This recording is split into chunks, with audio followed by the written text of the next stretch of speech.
इंदौर के भागीरथपुरा क्षेत्र में दूषित पानी से हुई मौतों के बाद मध्य प्रदेश सरकार एक्शन मोड में आ गई है।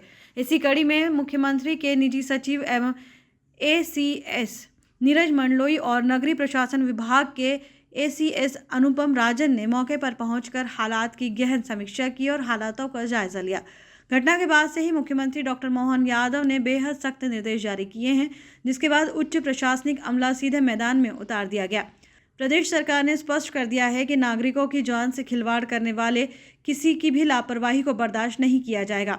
इंदौर पहुंचे एसीएस अनुपम राजन और नीरज मंडलोई ने सबसे पहले इलाके के उस स्थान का दौरा किया जहां पाइपलाइन में लीकेज मिला था। इसके बाद दोनों अधिकारी कलेक्टर और निगम आयुक्त के साथ स्वास्थ्य केंद्र संजीवनी क्लिनिक पहुंचे और मरीजों के हालचाल जाने।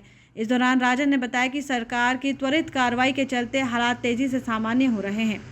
प्रभावित इलाकों में पीएचसी और संजीवनी क्लिनिक में 24 घंटे मेडिकल टीम तैनात की गई है और मरीजों के डायरेक्ट केसों में लगातार गिरावट दर्ज हो रही है। ओपीडी भी सामान्य संख्या की ओर लौट रहा है, जो इस बात के संकेत है कि सरकारी प्रयास असर दिखा रहे हैं। निरीक्षण टीम में कलेक्टर शिवम वर्मा और निगम आयुक्त क्षितिज सिंघल भी शामिल रहे, जिन्होंने घर घर जाकर समस्या की जड़ को समझा और प्रभावित परिवारों का हाल जाना।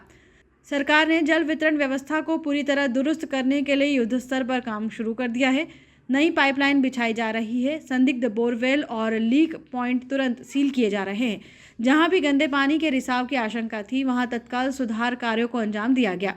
मुख्यमंत्री के नेतृत्व में पूरे प्रदेश में शुद्ध पेयजल अभियान की शुरुआत की गई है, जिसका उद्देश्य यह सुनिश्चित करना है कि ऐसी घटना दोबारा कहीं भी न दोहराई जाए। निरीक्षण किया और क्या पाया? आज जैसे पार्षद जी भी हैं और तमाम सारे मेरे साथी अधिकारी भी हैं, सभी लोग हैं।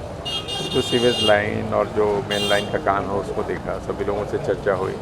हम लोग दोनों जगह पे जहाँ पे लोगों का उपचार नॉर्मली हो रहा है, दोनों क्लिनिक आज आपके सामने पीएचसी के सामने और संजीवनी भी गए थे।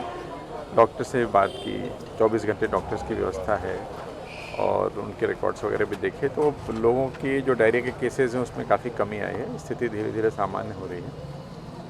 जो रूटीन नॉर्मली किसी भी समय जो ओपीडी में जो संख्या होती है, लगभग उसी संख्या की तरफ हम लोग जा रहे हैं। दवा आदि की भी पर्याप्त व्यवस्था है और जहाँ तक वाटर सप्लाई का काम है तो कलेक्टर साहब भी हैं, नगर निगम आयुक्त भी हैं, सभी लोगों का काम लगातार चल रहा है।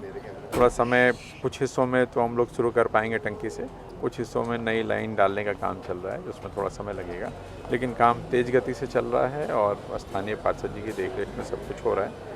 तो चीज़ें लगातार चूँकि ध्यान में आई हैं, दुर्भाग्यपूर्ण घटना घटित हुई है, लेकिन इससे सबक लेते हुए एक ऐसी व्यवस्था कि दोबारा ऐसा ना हो और जो जहाँ जहाँ सोर्स हैं गंदगी के या जहाँ जहाँ से संभावना है उसको मूल रूप से समाप्त किया जाए, उस पर काम कर रहे हैं। सर, क्या ये फाइंड कर लिया कि किस तरह से पानी दूषित हुआ था? क्या इसमें सीवेज का पानी मिल रहा था या सर केमिकल ज़मीन से आ रहा था? सर क्या पाया? नहीं, ये सारी चीज़ें रिपोर्ट में आई हैं और जहाँ जहाँ जो भी कमियाँ दिखी हैं उसको सील कर रहे हैं। जैसे बोरिंग है, जैसे कई सारी बोरवेल्स हमारे जो मेन लाइन में जा रहे हैं उनको सील करने का काम करना है ताकि जो कंटामिनेशन है उसको सोर्स से ख़त्म करें। तो जो जिस तरह से चिन्हित हो रहा है उस पर लगातार काम कर रहे हैं और पूरे इससे सबक ले करके आज से आपको पता भी होगा कि आज से पूरे स्टेट में, पूरे राज्य में माननीय मुख्यमंत्री जी के नेतृत्व में शुद्ध पेयजल का अभियान आज से आरंभ कर रहे हैं। तो पूरे राज्य में जहाँ भी पानी के सोर्सेज हैं, पानी की टंकी की सप्लाई है, जो भी व्यवस्था है जल वितरण की, उसको सुदृढ़ किया जाए, उसको एरर फ्री किया जाए, उसको किसी प्रकार की उसमें किसी प्रकार की मिलावट या जिस तरह की गंदगी की जो चीज़ें यहाँ देखने में आई हैं उसको समाप्त किया जाए। इस पर लगातार काम चल रहा है और माननीय मुख्यमंत्री जी सीधे प्रतिदिन एक तरह से इसकी सतत समीक्षा कर रहे हैं और इसके लिए न संसाधन की कोई कमी होगी, न स्टाफ की कमी होगी। ये सख्त निर्देश हैं कि इस प्रकार की चीज़ें फिर न हो और समय रहते हर जगह सुधार किया जाए, उस पर काम चल रहा है। भागीरथपुरा की जनता जो है लंबे समय से स्वच्छ पानी के लिए इंतजार कर रही है, क्या ऐसी कोई डेडलाइन तय की गई है, एक तारीख तय की गई है कि स्वच्छ पानी इस दिन से मिलना चालू हो जाएगा? देखो, डेडलाइन तो एग्जैक्टली कोई तारीख तो हम नहीं बता सकते, लेकिन आपके सामने आपके साथ आप सभी लोग साथ हैं। अब आप देख रहे हैं कि पूरा प्रयास है सरकार का कि जितनी जल्दी हो सभी को स्वच्छ पेयजल उपलब्ध हो, उसकी दिशा में लगातार काम चल रहा है। सर, शहर में सार्वजनिक शौचालय तो बना दिए गए, लेकिन उनके सेप्टिंग टैंक की प्रॉपर मॉनिटरिंग नहीं है, जिस तरीके नहीं, उस पे भी काम चल।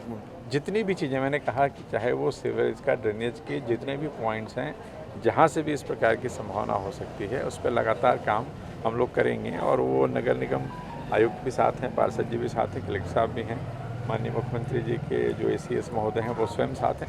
तो हर तरह का सपोर्ट एक तरह से उसी को देखने और ये समीक्षा के लिए हम लोग आए हैं और हर तरह का सपोर्ट रहेगा और पूरा प्रयास होगा कि ये चीज़ जितनी जल्दी हो सके इसको हम लोग सुचारू रूप से आरंभ कर सकें। इंदौर से नेशन टाइम्स की रिपोर्ट।